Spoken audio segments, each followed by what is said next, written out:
Dozens of families have been evacuated from the Colonial Gables and Colonial Oaks neighborhoods. That area is one of the hardest hit in the county, and the pictures tell the story. People were able to ride airboats and canoes down the streets of the subdivisions. Water levels rose chest high on some streets, while some homeowners report knee-deep water inside. Some people took the situation lightly, while others had to leave their homes and worry about what they will return to when the waters go down. Officials ask you not leave your home unless absolutely necessary. One emergency shelter remains open in Sarasota County tonight, the Sahib Temple on 600 North Beneva. One of the worst hit areas is the Colonial Gables subdivision in Sarasota. Residents were evacuated there today by airboat. Many primary and secondary roads remain blocked tonight. A seawall is reported down in Anna Maria, and damage to housing is reported in eastern Manatee and Sarasota County. All residents in and near flood-affected zones are urged to use extreme caution tonight. In darkness, perception of floodwaters and judgment of depths become difficult. Only urgent traffic is suggested in flood-prone areas. Floodwaters continue to rise today on the Sun Coast. For many people, leaving their own neighborhoods was tough. For others, impossible. Sarasota emergency workers kept a close eye on the flooded neighborhoods, hoping people were able to stay out of danger. Sarasota County firefighters fanned out throughout the day to rescue hundreds of families left in the lurch because of too much water and too little time.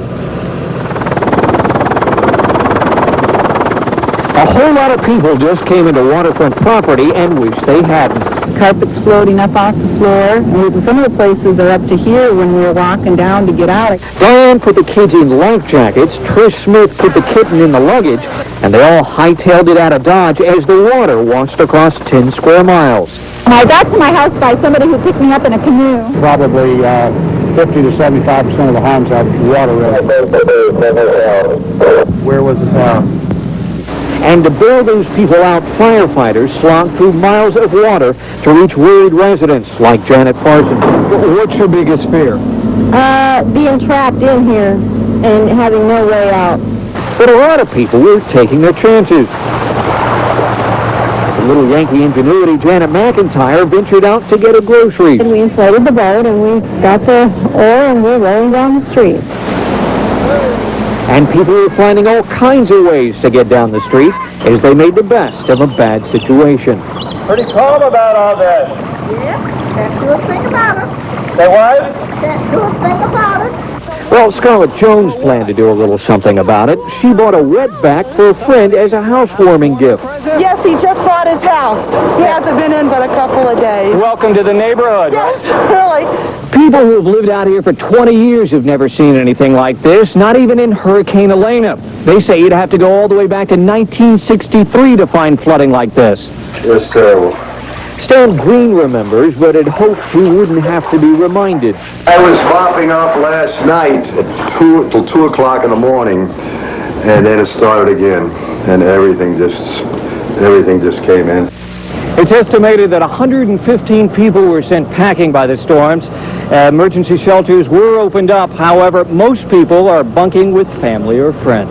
At Bay Vista at Bellevue Terrace, the fire department, which had plenty to do already today, had to stop what they were doing, at least these two men, and rescue these 4 folks who were in this boat literally sightseeing on the flooded Philippi Creek. To make matters even worse, once they got them out, They decided to try and save their boat, and two people went back into the water to get the boat and were once again in trouble and had to be rescued a second time. I'm going to tell you the truth. The people at the Office of Emergency Management in Sarasota County are very angry about incidents like this because they are taking people who are needed elsewhere and using them to save people who are basically out rubbernecking. And utility workers are putting in a lot of overtime. The water level at Manatee County Dam is now down to 39 feet from 40 feet last night.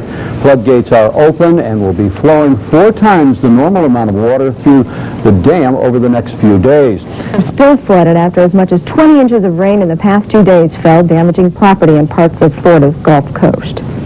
I came down from Oregon. I never even saw anything like this up there before. In Manatee County, officials declared a state of emergency and opened the floodgates on swollen Lake Manatee, sending more than 10,000 cubic feet of water per second down the Manatee River. 500 people along the river's flooded banks were evacuated, but all have reportedly returned home this morning.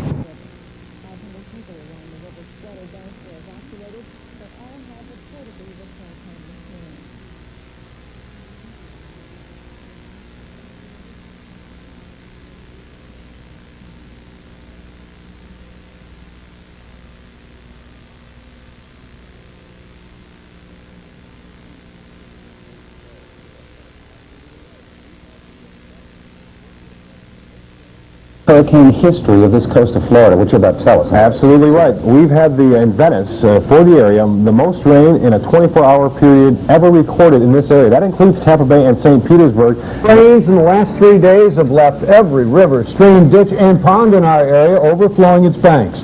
The water has forced many to flee their homes and abandon cars. Many people are worried tonight that while they are dry right now, new rains or cresting rivers may cause them problems in the next few hours. Gail Gables. Mrs. Muller raises orchids. A boat tour by Judy McKenzie. It's not a park she's showing us today. It's her neighborhood, Colonial Gables, now 5 feet underwater. Judy says her home and all of her possessions are destroyed. It's up beyond the appliances, the washer, the dryer, the water heater. We didn't have very much, but we worked hard on what we had. At least 10 streets in this older neighborhood are drowning in the murky floodwaters of the past 3 days. Most of these people are trapped with no way out. As we passed by one woman, she told us her phone was dead, and she begged us to call someone to help her. Get in a boat and a truck. They can get down the street in a boat if they come down Brookfield. Now, as you head toward the entrance of this neighborhood, the water becomes knee-deep, which is at least shallow enough for people to wade out of here and head for drier ground. But still, this amount of water is what much of the county is facing tonight. Hourglass Lakes in South Venice is now literally Hourglass Lakes. Floodwaters aren't seeping into homes here, but this is about the only way residents can get around. I brought this from back 3 years ago, my lifeboat from back to Connecticut, and never thought I'd use it. Here I am using it. And many neighborhoods in the county are flooded, but still drivable. The problems for many residents now are the septic systems.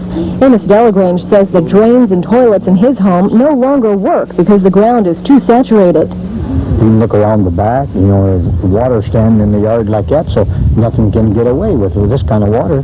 County workers estimate it'll take days and maybe weeks for this water to drain, but residents say the effect it's having on them will last for years. Philippi Creek are soaked. This is Nassau Street, north of Proctor Road, where homeowners are doing the best they can to cope with all this water. There's a couple houses down in the very, very back that have an upstairs, and they're living in it. The people down there in the street right now, they're thinking about coming out. We've already made arrangements to come out, and we've got water about this high inside the dining room and the living room. It's pretty nasty. The one thing these residents and all of us now hope for is clear skies. The water was right up to the base of that box spring. Walt Ackerman is still assessing the damage to his Sarasota home. Last week, more than a foot of water invaded the 65-year-old retiree's house, ruining carpeting, furniture, and damaging appliances. How much do you think it's going to cost you? Oh, probably $15,000 with the furniture and the carpet and everything else. Like many of his neighbors in the Colonial Gables subdivision, Ackerman has no flood insurance. The bills will be paid out of his own pocket. There's one paper for Red Cross and the other. With so many questions and concerns about how to recover from this devastating flooding, more than 200 Colonial Gables homeowners are meeting with representatives from government emergency and community relief agencies. When times such as this, you have to be extremely careful. Some are here wanting to help others. I'm fine. But some of the neighbors, they don't have insurance and that, and it's really bad. 83-year-old Alfred Bardelli says he's just grateful the losses he suffered are material. I felt so sick, my wife cried all day. I said, thank the good Lord you're still alive. That's more important than all this rotten furniture we got here now. The governor has yet to declare Sarasota County a disaster area. When and if he does, these people will then be eligible for state and federal relief monies. In the meantime, some homeowners, Walt Ackerman among them, are resigned to going it alone, perhaps accepting a helping hand, but no handouts. In Sarasota, Bob Barnard, Channel 13 Eyewitness News. Had about 8 or 9 inches of water in every room in our house. We have flood insurance for the building, but not for the contents, so we're just trying to do what we can.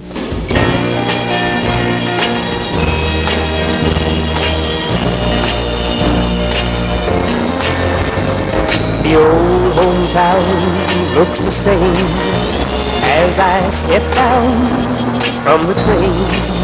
And there to meet me is my mama and my papa.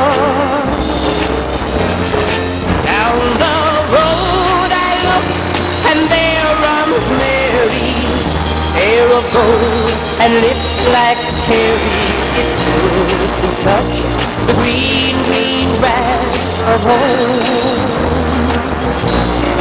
Yes, they'll all come to meet me, arms reaching, smiling sweetly.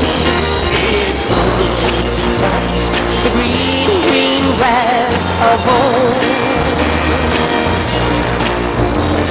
The old house is still standing, though the paint is scratched and dry. And there's that old oak tree that I used to play on.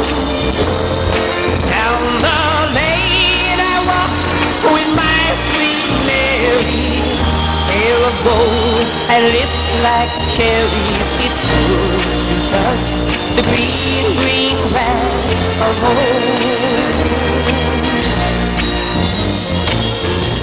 Then I awake and look around me at 4 gray walls that surround me. And I realize that I was only dreaming. For there's a God and there's a sad old padre. Arm in arm, we'll walk at daybreak.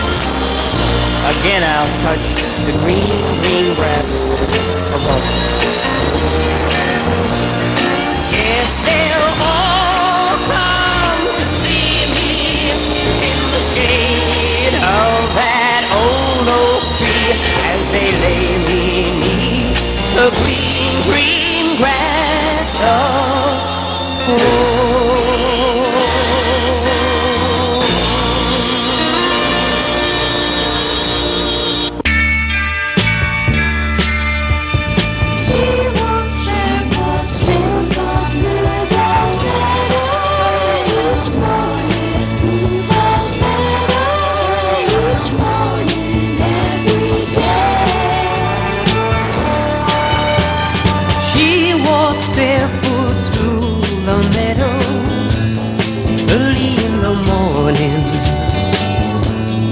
Early in the morning, every day.